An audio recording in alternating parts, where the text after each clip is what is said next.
बेटा अब हम करेंगे कंपटीशन लेवल का न्यूमेरिकल। इस तरह के न्यूमेरिकल आपके मेंस एडवांस के अंदर काफ़ी बार पूछे जाते हैं। ये जो न्यूमेरिकल है ये आपका AI ट्रिपली के अंदर आया था, उस टाइम तक आपका मेंस और एडवांस नहीं आया था, AI ट्रिपली होता था।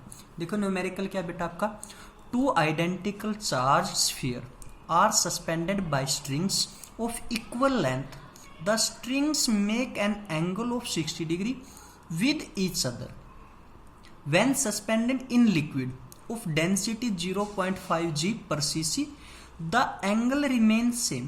Calculate the dielectric constant of liquid. Density of material of sphere is 1.5 g per cc.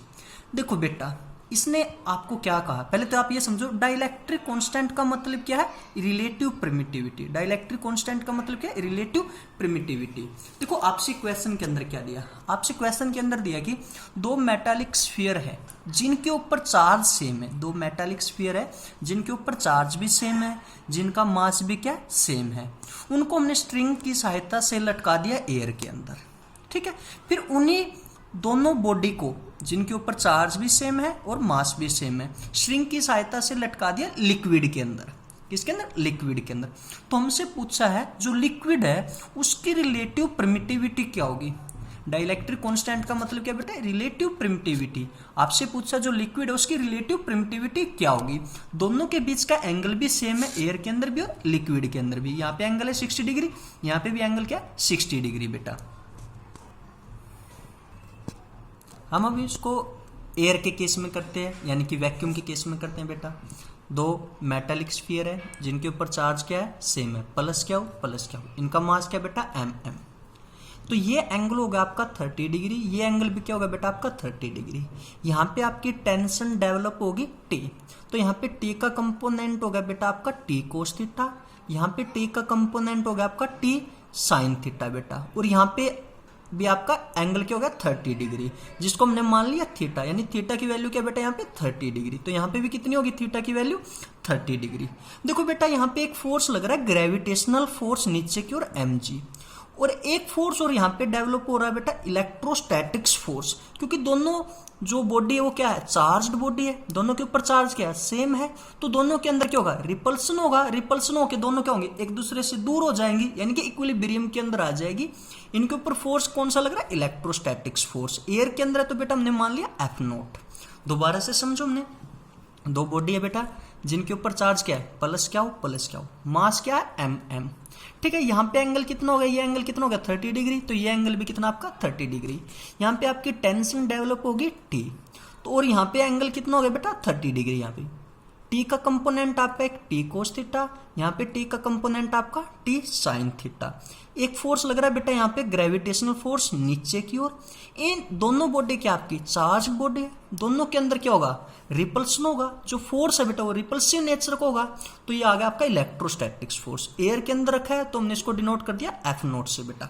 देखो आपका थीटा क्या है बेटा 30 डिग्री, तो T साइन थीटा किसके बराबर आ गया बेटा आपका, T साइन थीटा आ गया आपका F0 के बराबर, और T कोस थीटा आ गया बेटा आपका mg के बराबर। देखो T साइन थीटा किसके बराबर आ गया आपका F0 के बराबर, T कोस थीटा आ गया बेटा mg के बराबर। अब हम क्या करते हैं, T sign theta bye T cos theta, T से T कैंसिल हो गया आपका, F0 बाय mg आ गया।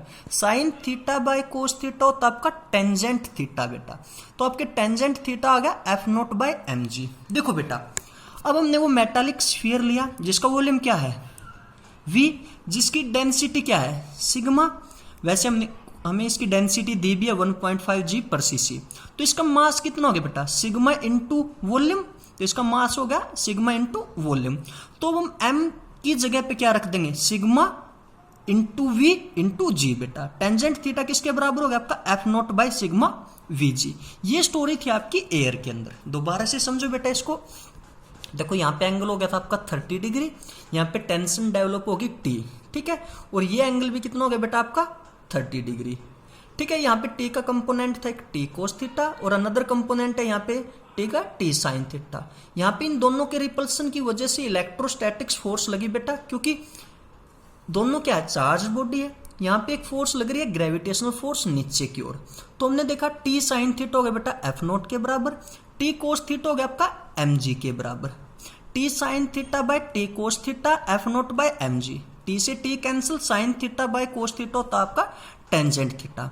ठीक है बेटा, टेंजेंट थीटा आ गया एफ नोट बाय mg। जो में मेटालिक स्फीयर हमें पता है उसका वॉल्यूम क्या है v, उसकी डेंसिटी क्या है सिग्मा, वैसे उसकी डेंसिटी की वैल्यू में दी भी है, तो मास क्या होगा बेटा इसका sigma into volume, density into volume, तो हमने m की वैल्यू यहाँ पे रख दी। ये सारा केस था आपका एयर का बेटा। बेटा अब हम इसको पढ़ेंगे लिक्विड के केस में। देखो दो मेटालिक स्फीयर है वही, जिनके ऊपर चार्ज है प्लस क्या हो प्लस क्या हो, जिनका मास है m बेटा, इनको हमने स्ट्रिंग के साथ इमर्ज कर दिया लिक्विड के अंदर बेटा। ये एंगल आपका 30 डिग्री है, तो यहाँ पे जो टेंशन डेवलप होगी बेटा वो चेंज होगी, वो होगी आपकी टी डैश, तो ये एंगल भी क्या होगा आपका 30 डिग्री होगा। ये थीटा मान ले तो ये भी क्या होगा आपका थीटा होगा बेटा। यहाँ पे टी डैश का कंपोनेंट है टी डैश कोस थीटा, और ये कंपोनेंट है बेटा टी डैश साइन थीटा। यहाँ पे एक फोर्स लग रही है आपकी ग्रेविटेशनल फोर्स mg नीचे की ओर बेटा।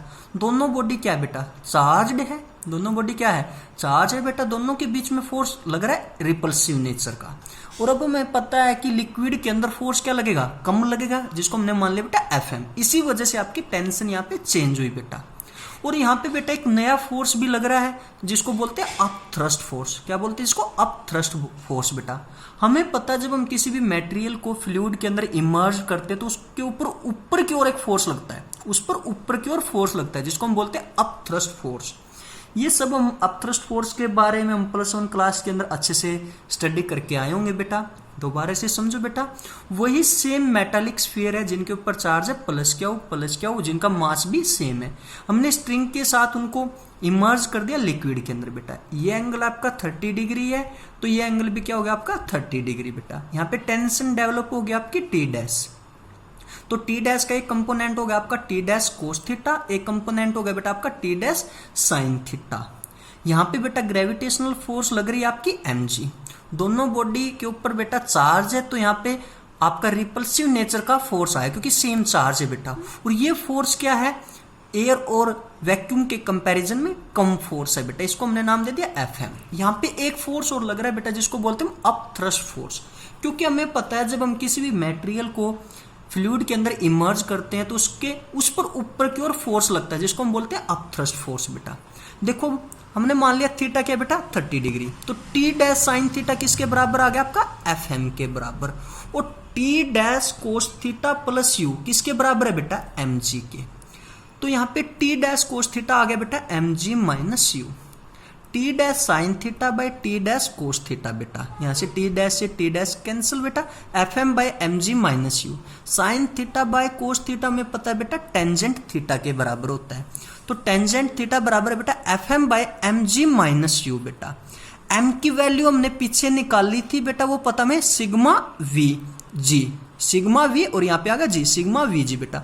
अब हम अप थ्रस्ट को निकालते हैं बेटा। देखो हमें पता है ये बॉडी कहाँ रखी हुई है लिक्विड के अंदर, लिक्विड की डेंसिटी क्या है बेटा रो, जो में दी भी हुई है 0.5 g/cc बेटा। तो एक मेटालिक स्फीयर है जिसको हमने इमर्ज किया है लिक्विड के अंदर, इसका वॉल्यूम क्या है v, तो इसके ऊपर अप थ्रस्ट फोर्स निकाला होगा आपका v रो g। इसके ऊपर अप थ्रस्ट फोर्स कितना लग रहा है बेटा रो vg। अब हमने u की जगह पे ये वैल्यू पुट कर दी बेटा रो vg।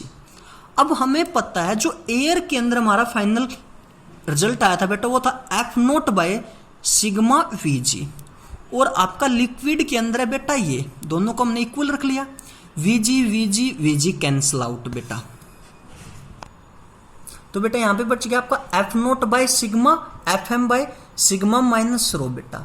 हमें पता सिग्मा की वैल्यू हमें दी हुई थी मेटालिक स्फीयर की डेंसिटी बेटा 1.5 और लिक्विड की डेंसिटी हमें दी हुई थी 0.5। यहाँ पे हमने सिग्मा की वैल्यू रखी 1.5, Fm बाय सिग्मा की वैल्यू 1.5 माइनस डेंसिटी दी थी हमें लिक्विड की 0.5 बेटा। यहाँ से आ गया आपका F नोट बाय 1.5 बराबर Fm बाय 1। यहाँ से हमने Fm की वैल्यू निकाली, फोर्स ऑन मीडियम निकाली बेटा, वो आ गया आपका F नोट बाय 1.5। यानी कि लिक्विड के अंदर जो फोर्स लग रहा है बेटा वो क्या है 1.5 यानी कि 1.5 टाइम्स कम लग रहा है। तो इसका मतलब क्या है जो आपका लिक्विड है उसकी रिलेटिव प्रिमिटिविटी क्या है 1.5 टाइम्स ज्यादा है। उसकी रिलेटिव प्रिमिटिविटी क्या है बेटा 1.5 टाइम्स ज्यादा है। तो 12 से समझो बेटा एक बार इसको। बेटा हमने दो मेटालिक स्फीयर को लिक्विड के अंदर रखा, इससे पहले हमने उसको एयर के अंदर रखा था। एयर के अंदर हमने निकाल लिया था, फोर्स था बेटा वो आया था आपके टेंजेंट थीटा की वैल्यू आई थी F0/σ Vg। फिर हमने इसी सेम मटेरियल को लिक्विड के अंदर रखा। यहाँ पे हमें पता है बेटा तीन तरह के फोर्स लग रहा है बेटा, एक अपथ्रस्ट फोर्स, एक आपका इलेक्ट्रोस्टैटिक फोर्स, एक ग्रेविटेशनल फोर्स। हमें पता है बेटा यहाँ पे आपका थीटा क्या था 30 degree, T dash sine theta था आपका Fm और T dash cos theta plus you था बेटा आपका Mg, और यहां से टी डैश कोस थीटा आ गया था बेटा Mg माइनस यू बेटा। तो हमने यहां से इक्वेट करने के बाद आपका टेंजेंट थीटा था बेटा Fm/mg माइनस यू। m की वैल्यू बेटा हमने पीछे निकाली थी एयर के केस में, वो थी आपकी सिग्मा वी। तो यहाँ पे m की वैल्यू रखते हमने सिग्मा v और g, ये क्या होगी सिग्मा vg। अब हम बात अपथ्रस्ट फोर्स निकालते हैं बेटा। हमने एक मेटालिक स्फीयर था जिसको इमर्ज किया था हमने लिक्विड के अंदर। लिक्विड की डेंसिटी थी बेटा आपकी रो, जिसकी वैल्यू हमें दी हुई थी। तो हमें पता है इसका वॉल्यूम क्या था v, तो अपथ्रस्ट फोर्स क्या हो गया बेटा इसके ऊपर वॉल्यूम रो g बेटा। अब हमने u की जगह पे ये वैल्यू पुट कर दी बेटा। हमारा एयर का केस था F0/σ Vg और लिक्विड के अंदर आया Fm/σ Vg minus rho Vg। Vg cancel out बेटा, तो आपका ये बच गया F0/σ Fm/σ माइनस रो बेटा। स्फीयर की डेंसिटी हमें दी हुई थी बेटा 1.5 और लिक्विड की डेंसिटी दी हुई थी हमें 0.5। ये वैल्यू हमने पुट कर दी बेटा। तो हमारे पास फोर्स इन मीडियम आ गया बेटा F0/1.5, यानी कि जो लिक्विड के अंदर फोर्स लग रहा है बेटा वो कितना कम लग रहा है 1.5 गुना कम लग रहा है बेटा। इसका मतलब जो लिक्विड की रिलेटिव परमिटिविटी क्या है 1.5 गुना ज्यादा है।